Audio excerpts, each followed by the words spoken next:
La médecine traditionnelle veut sa place. Elle se dit alternative à la médecine moderne.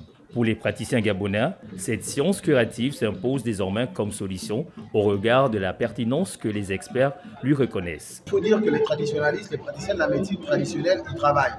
Vous voyez, justement pour l'aboutissement d'un système de santé publique dans lequel on pourrait avoir à la fois les médecins qui exerceraient tel qu'ils le font déjà et les praticiens de la médecine traditionnelle qui se seraient préalablement organisés et qui pourraient justement désormais avoir la possibilité d'exercer au même titre et avec la même légitimité que les médecins de la biomédecine. Un des griefs souvent faits à la médecine traditionnelle africaine reste, au-delà de l'absence du cadre réglementaire, la place du rituel et du mystique qui échappe à la raison. À ce sujet, la corporation appelle à l'encadrement.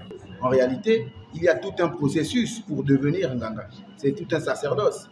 Et donc, pour bénéficier de cette légitimité, effectivement, il faut avoir l'appui de ses pairs. Il faut avoir été enseigné pendant un bon moment aux pratiques de la médecine traditionnelle et aux rituels et aux rites qui l'accompagnent. Pour la responsable du service de la médecine traditionnelle au ministère de la Santé, il n'est plus question d'antagonisme entre les deux approches, mais plutôt de complémentarité. Il y a une complémentarité. Les deux ont des points communs et d'autres divergent. On a bien des pathologies que la médecine conventionnelle n'arrive pas à soigner et qu'on soigne facilement en médecine traditionnelle.